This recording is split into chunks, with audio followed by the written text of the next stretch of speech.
Hello, welcome to the Portland Film Fest. Thank you for supporting independent cinema. Thank you for supporting the Portland Film Fest. This year, the Portland Film Fest has aggregated 325 independent films from around the world, with special curated programs devoted to women's stories, Indigenous stories, mental health, Latinx stories, Black stories. It's quite incredible programming this year. And today we're going to speak to an emerging director of one of the films highlighted in the women's story section, the film Street Heroines, and the director, Alexandra Henry. Welcome, Alexandra. Hi, thanks for having me. One of the subjects of her documentary, Fusca, a graffiti artist, street artist from Mexico. Welcome, Pilar, or Fusca, sorry. Hi. So Hi. This is great. Everyone loves street art. I love street art. I've always preferred the word street art or the phrase street art over graffiti because it is art. You know, it was interesting in the film that you have such a wide range of female street artists from various backgrounds. You have some who are mentioning Rauschenberg and Pollock, and others were just street artists. So please, Alexandra, tell us a bit about how you came to find these women, these street artists from around the world, and what inspired you to make this documentary. Sure. First off, I just want to say again, thank you, Portland Film Festival, for including our film in this amazing lineup of other films that you're putting on this year. It's a big honor. And then in terms of, the definition of street art, I kind of leave it to the artist in the film, as you mentioned, to talk about, what their own definition of it is, because I don't want to really put, any words in anyone's mouth, but it is certainly a wide genre, and there's lots of different mediums, I guess you could say, that are involved in making street art. And from my own personal experience of documenting street art since I was a teenager, using photography as my own medium to express what interests me and try to capture, things going on around the world that other people might not be into. That's really what led me to discovering two women who were spray painting a wall in Long Island City, Queens. That was in 2012. And up until that point, I had never really considered women as part of the street art culture in terms of creating it.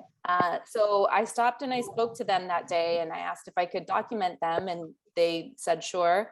And it turned out that one was from Barcelona, Spain, and the other was from the Bronx.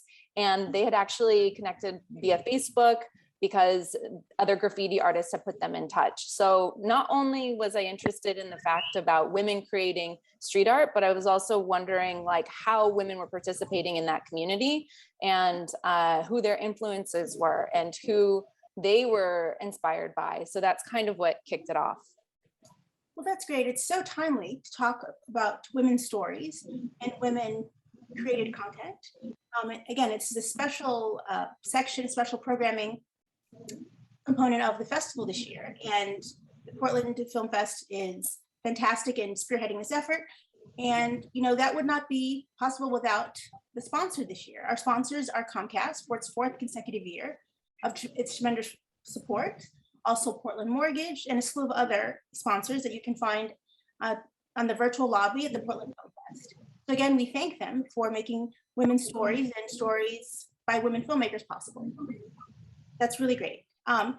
There's so much talk in the industry today about diversity and women's voices, women's films. How do you feel about the progress that's being made? Do you feel that the needle is moving quickly enough? I can speak to that. I don't think the needle's moving quickly enough. I thought when I was starting this project back in 2012 that it was very timely then, and here we are almost 10 years later and it's still very timely today. So I think that's definitely a sign that the needle is not moving fast enough. But at the same time, I'm glad that these stories are being accepted and promoted and told. I would, this isn't a sort of global conversation that's happening in this film. So I can speak to what I experience on a day-to-day level in the United States. But for example, Fusca lives in Mexico. So she maybe can talk about her experience in terms of women's issues and women's rights, or just having more light shown on what women are doing and creating. Right. Please, Fusca, tell us about initiatives for women in the arts, women in film in Mexico. What's the status there? I wouldn't know much about women in film, but when it comes to art and graffiti and doing things in the street, I think there is a lot more women out there. And this is a surprise to me because when I started, there weren't many. And women were doing other stuff since graffiti was a very manly thing to do. It was especially like manly women doing stuff with guys on the street. But when I started, I was painting in my studio. You know, I was like a regular painter, and my graffiti friends invited me to paint on the streets, but I didn't like to use the spray paint. Okay. So I started doing like my regular art on the wall. Mm-hmm. And that was pretty different. And at first people would laugh or I don't know, it was like a different reaction, but I wasn't aware of this concept of street art. I was just living in a small town in Mexico, and this knowledge we have now of graffiti and street art wasn't there at the time.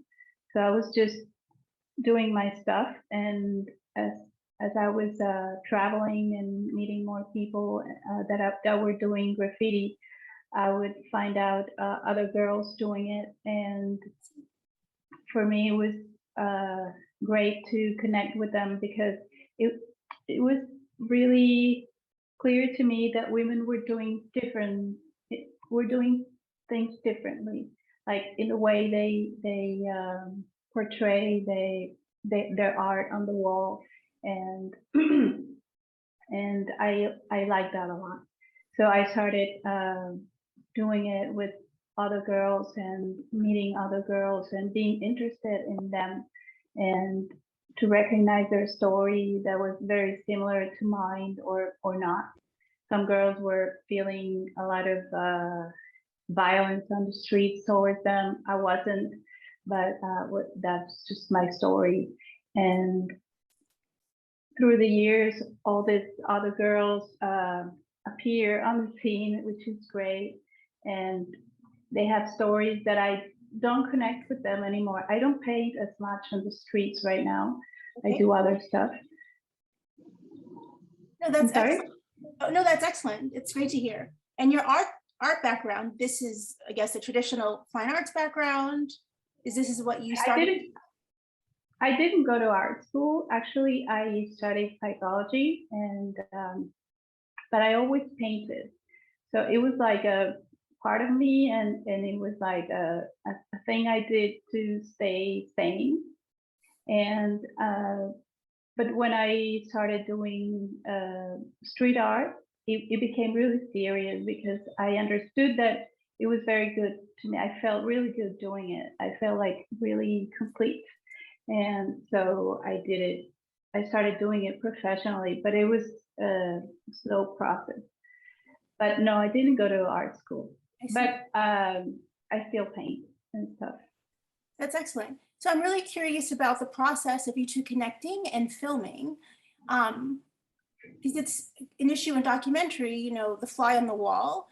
Is the camera sort of triggering a moment in the story, or is it organic to it? So the murals or the work that Alexandra of yours that she captured, was that planned already and she just happened to be there with a camera to record it? Did you have a mural planned and then she said, oh, you know, I'll come by and film you? How did that work? Alex wanted to film me doing stuff, so I invited her. I said, you know, I'm gonna do this month, and you're welcome to join, and you and your team. So she flew to Mexico City. We did a trip, and she like just followed us, and that was great. I mean, it was organic because I was gonna do it anyway. But she just joined, and it was a great experience. I think we really compenetrated with the other girls too. So it was good.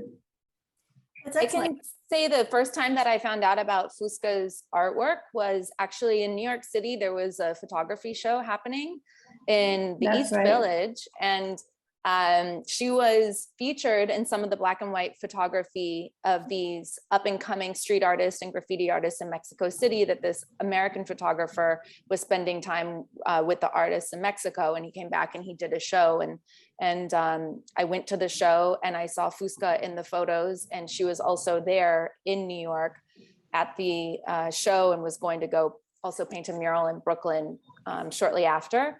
But I was able to connect with her there. And I think that was initially when I said, I'm going to come to Mexico City one day, I'm going to look you up. And after that, we had a couple encounters in Mexico. So I did get I was the only girl in that show, remember? Yeah, she was the only woman. So that was another thing that stood out, thinking, okay, again, here we are documenting the scene, but where is any, you know, more representation of women? So it was just another sort of impetus for me to go and find out what other women were doing and try to represent them in a light that, you know, almost equated their talent with what the guys were doing, and to give them a platform and give them a voice. Absolutely. I mean, I was really struck by the work that I saw in the documentary. You know, especially the work, I mean, it's from all over the place. It's Tokyo, really incredible. Mexico, Brazil, just all over the world, just really incredible work. Things that I think, even though it is street art, it should be in a gallery or a museum somewhere. Just the quality and just the training of these women and dedication to their craft, which is what it is.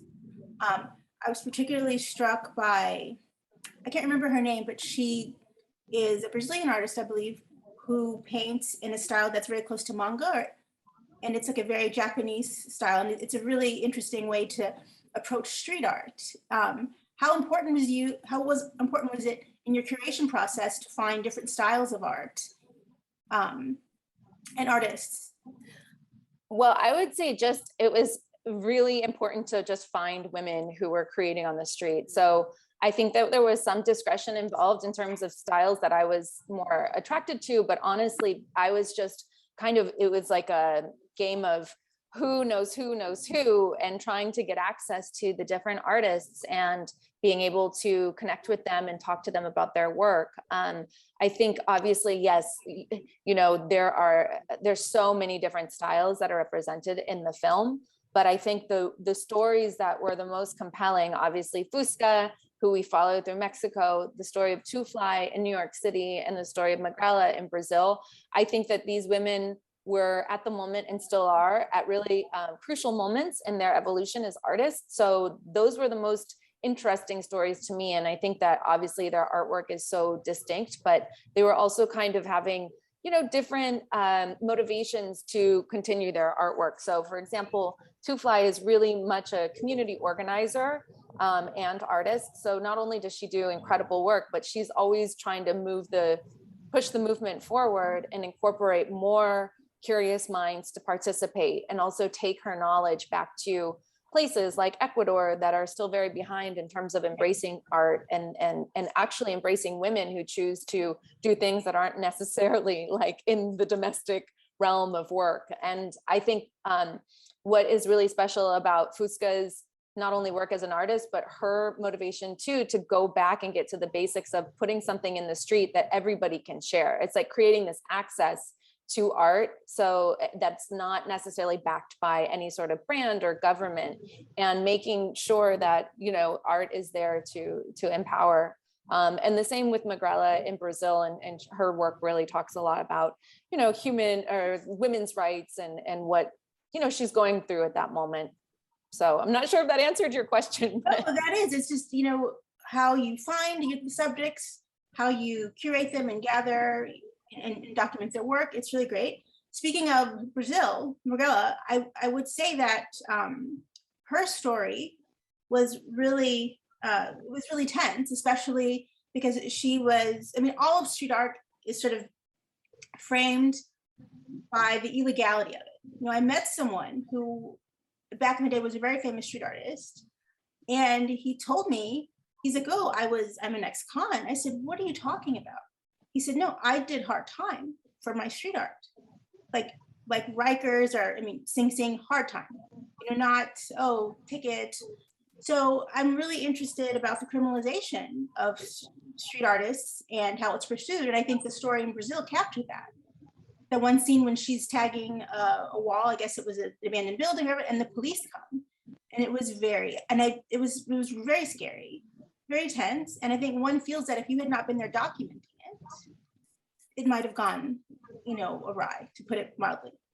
I think it's a really interesting point, and I wish I had more time in the film to explore all of that criminalization. There's so much that goes on in the film. There's so many topics already touched. So to keep people's attention span, don't overwhelm them. I think there's hopefully people will get inspired and want to do spin-offs and more films about certain aspects. But you're right. I think that there is a big risk, and what a lot of these artists are doing, going to the street. When we were with Fusca, we were doing things in maybe sanctionedly safe areas because other artists knew how to get there and get access to it, but we weren't necessarily, it wasn't legal what we were doing in Mexico City. Going out to the smaller pueblo that we worked in, that was more of a grassroots organization that got us access because the artist's whole intention was to give back. And so that was, there's always a different structure and approach, I think, and the artists themselves have to weigh the risk. Are they willing to go to jail to put their art out there? And unfortunately, in the United States and in other places, graffiti artists are seen as criminals, which just, kind of baffles me in a sense. But I do understand when people are defacing personal property, that maybe isn't something so beautiful that they're putting up there. But at the same time, it is this balance of democracy, this freedom of speech. When people are so oppressed that they need to express themselves and nobody is listening or paying attention, that will motivate someone to go and just, put it out there. So the moment when we were encountered by the police, you're right. Had we not been there, I'm not sure how things would have gone. Also, I think women, a lot of stories I've heard, and of course I can't put all the stories in the film, were times where the police were, that they have been arrested. And sometimes they've gotten out of things because they're a woman. So there is this balance of using gender to say things aren't just, but also using gender in your favor to get out of certain situations. But maybe Fusca can talk more to that in her own experience. Yeah, I'm really curious to know, Fusca, the degree to which the police really pursue graffiti street artists and press charges. Is it very political, who they choose, who's in power at the time? How does it work in Mexico? Well, I think it changes a lot with the times, but there's no strict law that goes after them. It's just that if a policeman is on the street and sees someone, he can do whatever he wants. If he's in the mood to pursue them or even shot them, that has happened before. Kids have died in hands of policemen doing graffiti. But there's not, I don't think there's this law, like this. But I think it's graffiti, especially in the big cities, is more dangerous than small cities or towns. For example, in my city, which is a very violent city, because there's a lot of narco, and they don't like graffiti. So they could shoot you. They could shoot you. So there's no graffiti in the city. This is extremely dangerous to do it there. So I think a lot of kids do it because it's what's the word, exciting. But I think, to me, I don't know, I wouldn't do it again. I think it's dangerous right now, especially in some areas. And what Alex said, that it is really interesting, is that I think the art space, schools and museums and galleries are very tight and very have a lot of rules in terms of what is art and what isn't. So I think the street is a very democratic space to show and to do whatever you want without being, you know, accepted or not. And a lot of creativity is born in this way. But I think nowadays it's difficult to see the difference between what's real and not, because there's a lot of publicity disguised as graffiti and street art that I see. for me that is not good. So I stopped doing it so much, because you are incrementing the value of some spaces in the city that the government doesn't want to really work on them, to put money to increase the value, but they use street artists to just increase the value. So I don't think that's a good idea for my art to work with those things, but sometimes we do because we have no option. But I think it's really now confusing. It is very confusing. Other people. It's confusing, yeah. And I think now the city, especially the big cities, look very polluted with the street art.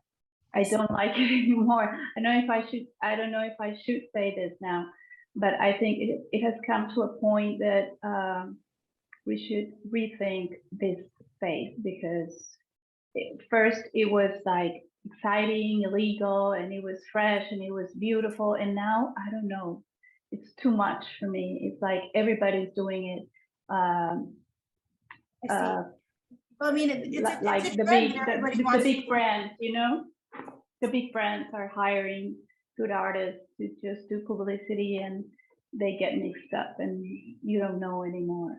I mean, I guess every art and every artist at some point is faced with the prospect of co-optation. You know, I mean, Shepard Fairey started off as a very, you know, famous street artist. He was arrested a lot, and then all of a sudden he became, I mean, co-opting, it sounds like a negative term, but he's been hired by corporations, and he makes a lot of money working for contract work for corporations. I mean, it happens, and you know, it happens to all art forms. So it's really a struggle to be a true independent artist, even in something like this. And I think that segue to you, Alexandra. How does one stay an independent artist? You know, this is the Independent Film Fest. We're championing independent voices from around the world. And what makes something independent? A variety of factors. In your mind, in your feeling as a documentary filmmaker, what is the core of your voice as an independent artist? That's a good question. I've been thinking about this a lot in terms of like, what is my highest value as an artist and what I'm trying to say with a film like this. And, you know, I also wanted to create a place for other independent voices to be heard. So I think I could say that I feel a little bit of myself in every one of these artists, but obviously each artist is authentic. So there is part of me that agrees with a lot of what they're saying. And I wanted to keep that independent. I can tell you it's been a long process. It's almost taken 10 years to get this film done because there haven't been a lot of budget behind it. So we did a Kickstarter in 2016 in order to raise money to go back and shoot more with Fusca, for example, to go to Brazil again, to go to Colombia. And that was allowing me to actually work as a true filmmaker where I could be directing and have someone who was helping me shoot, have someone who was helping me do sound. And we were a little tight crew, but we were able to go and spend time with these artists and really have a nice chunk of time and not feel rushed or pressured. So, you know, on the flip side, I do work in advertising in the commercial world. I produce TV commercials, I produce music videos, I produce digital content. And those projects are backed by millions and millions of dollars by huge brands who will spend hundreds of thousands of dollars just to have one ad on Instagram or Facebook or social media. So it's really been a journey for me to keep sort of like dedicated to this film, knowing that I have to not only find money and find people to help me, but I actually learned how to do a lot of things on my own too. And I wanted to do that, to grow my artwork, going from photographer to, a cinematographer, to an editor, to also trying to be music supervisor. So there are a lot of things where being independent doesn't just mean I'm an independent director, so I tell everybody what to do. It's more like I want to know how each position works. And so I had to invest a lot in myself. And, a lot of times people suggest, well, why don't you take this movie film idea to this brand, to this person, to that? And, part of me always wanted to get more funding to help make it a better quality film. But at the end of the day, I knew as soon as somebody would become involved, if it was a brand or even a big independent financier, that their creative motivations and tensions get involved. So at the end of the day, I was always wanting to keep this independent. And, I'm just happy that we were able to pull it off and get it done. Because once you are working on something for over like 7 or 8 years, you start to wonder, is this ever going to finish? And will it be timely? But then you have to like get back to your spiritual and artistic inclinations and think that everything happens when it's supposed to. So I'm glad that this is state independent, and it's a perfect, place to be showing at Portland because of their mission statement as well. And that's so key to independent filmmaking. All of these Q&As, I spend a lot of time discussing funding. I've spoken to several international filmmakers, one team from South Africa, Zimbabwe, a team from Canada, and those countries, they have a very broad network of government-sponsored programs that fund the arts. We don't have that here. We're lucky we have arts organizations, but they're few and far between. They don't have as much money, and they're very competitive. So, no wonder we have Kickstarter, and we borrow from friends and ask friends to invest in our projects and our peers. I always ask the question, you've kind of answered it, but I'm going to frame it to you again. It sort of applies more to a narrative, fictional films, but say, your pet project, you're trying to shop it around, and Netflix or Marvel or someone offers you $10 million, to do your project. But with that, obviously, comes their control, and in many respects, their censorship. And for an artist, like, you could do so much with, say, $10 million. For Netflix, that's nothing. That's a drop in the bucket for Netflix. But for an independent artist, that's a lot. In this hypothetical, what would you do? Yeah, if it was a project to start from scratch, then maybe there would be better conversations about how we could collaborate together. But honestly, I don't even think that Netflix or big platforms like this are giving independent voices who don't have a proven track record a chance. There's such a process, which I'm discovering, and I've gone through it promoting other projects that I've produced, so to speak, but this is my first foray into directing a feature-length film. And, there's so many levels and filters to go through. I don't have a sales rep at the moment. I don't have any other person that's kind of has a first look deal with any of these production companies that filter up to Netflix or Hulu or Amazon or HBO. So I think becomes a little daunting once you get so excited, you finally finished your film and you get to a certain level, and then you realize, oh my gosh, there's like 10 other gatekeepers I have to try to figure out who and get to them and get through. So it's really tough. And I do understand the statistic of why a lot of first-time filmmakers never make another film, because again, we don't have government support in the arts. And then we also, as much as there are arts initiatives through Sundance Institution, for example, those are highly competitive as well. And I know that they're doing a big push and a good job to help underrepresented voices, but I think there still needs to be more done if we're supposed to, as a society, uplift untold stories and try to push the envelope on social justice issues. But it's difficult. Yeah, there's so many. And it's, we have Sundance, they have so many programs. I'm always trying to get into Sundance in some way or another. The labs, they're just super competitive. And we have Film Independent, we have Women in Film. but again, it's a drop in the bucket compared to the size of the industry and what's needed.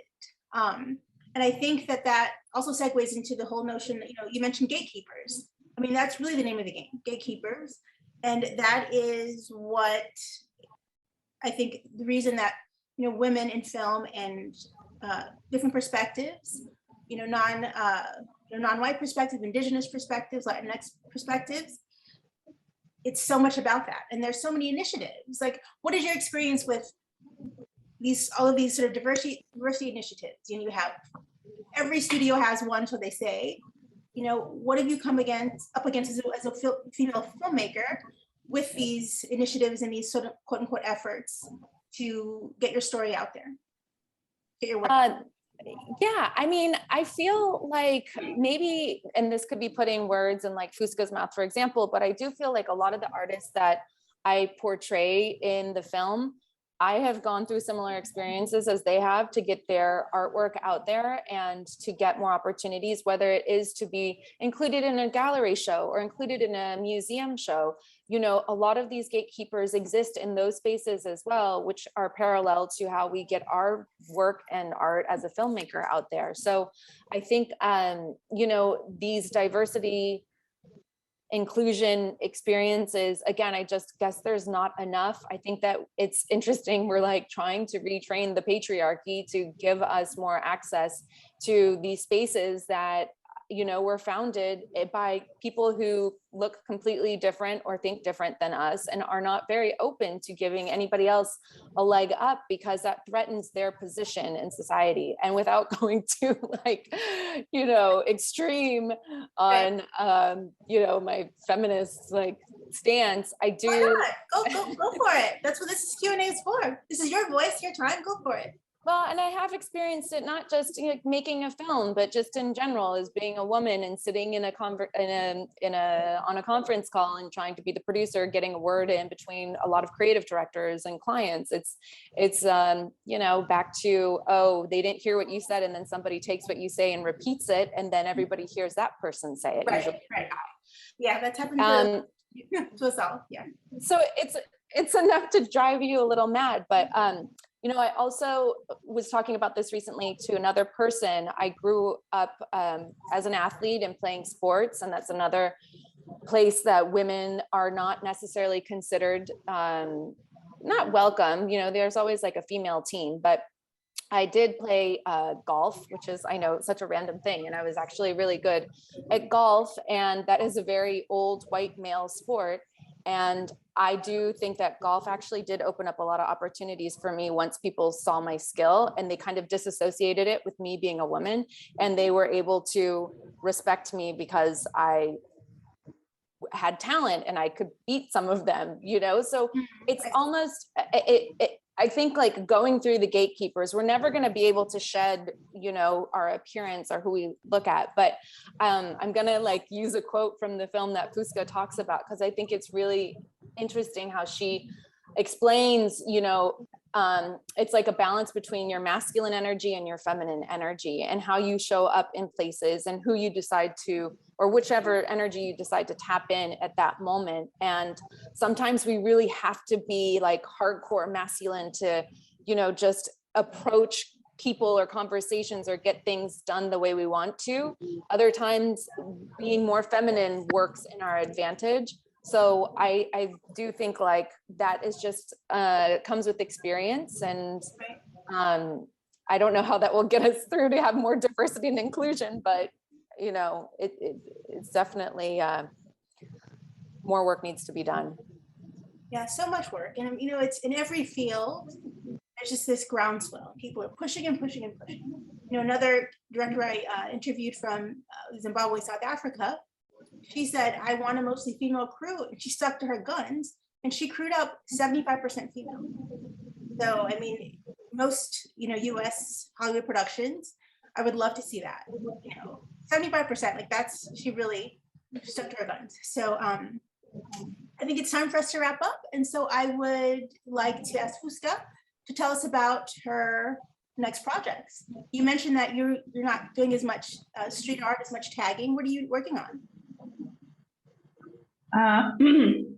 I'm sorry, I spent the summer doing this project with Spanish artists and in a co-production about the 500th anniversary of the Spanish coming to Mexico in an attempt to rewrite a story.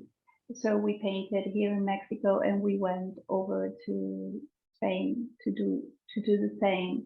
And that was really great. Now I'm working on a more private project, which is more like a design project for a very fancy restaurant in Utah. And some other projects. Probably I'm going to paint like a huge building in Mexico City at the end of this year. So I'm really excited about this project because they're very different. The building is more about the community and it's not so much about the money. And I loved working with American companies and things because they are very professional and it's another story. Right. And I love that too. And also about more cultural projects and more independent projects like this collaboration with Spain about the Conquista.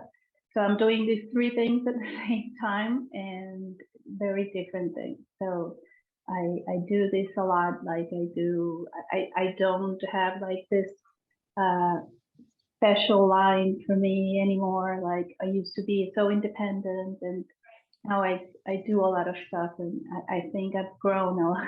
I like that. Well, I'm looking forward to seeing your work. You know, I've always planned to go to Mexico City.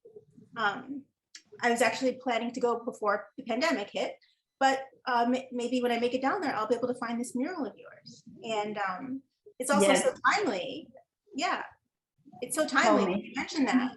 It's Columbus Day is tomorrow. You know, we're talking about so much about indigenous voices, indigenous history, and it all starts there, the conquistadors and the conquistas. So I look forward to that project as well. Alexandra, what are you working on next? So while we finish our festival run,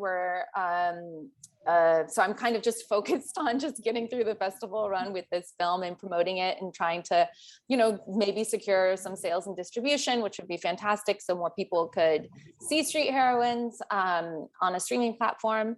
And then one thing I wanted to add about the film itself is that not just are the voices of these street artists the only independent voices included in the film, because you mentioned having a whole female crew, and the majority of our crew is female as well. And also the music and the soundtrack is really cool, and I'm so proud of it because we were able to include these awesome independent voices like Tuba Fresh, Nappy Nina, this male-female hip-hop group from Austin, Texas called Magna Carta, and also the most amazing Ana Tijoux, who is a Chilean French MC, and she has a song in the film too, so that we were able to incorporate. So it was important for us also to make sure we have these like new independent musical voices coming out as well.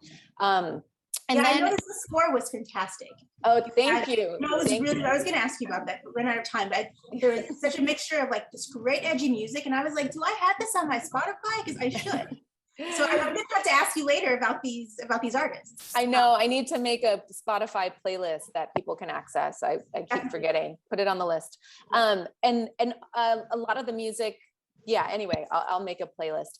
So the next thing is essentially Street Heroines 2.0. I'd really like to continue these stories and turn it into a doc series. So a la like an Anthony Bourdain Parts Unknown style, where we go to cities and we kind of get these little snapshots, you know, maybe 20 to 30-minute episodes of going into a city and seeing it through the female lens of a local artist.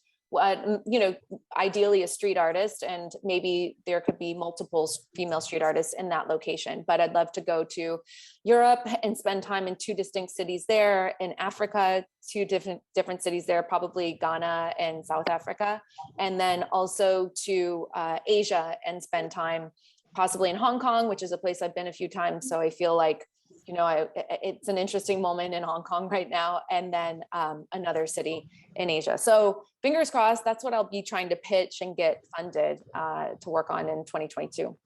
I think that's a fantastic idea. Like, I love that idea. I was actually thinking when I was like, series, because there's just so much to cover, so much to document. If I had a first look deal and I had millions, I would totally fund this series. Thank you. I'd travel with you. And, you know, I'll try to learn to tag something. You know, I don't have any artistic ability, but I totally love that. I think that's great. I wish you the best, and I'll look out for it. Closing remarks, Fusca, where can we find your work? What are your socials? Because I know everyone's dying to see your work. I know I am. More of it than that was captured in the film. In Instagram, I'm like Fusca667. Fusca667, okay. And there's also fusca.com.mx. Okay, fusca.com.mx, okay. And Alexandra, what are your socials for the film?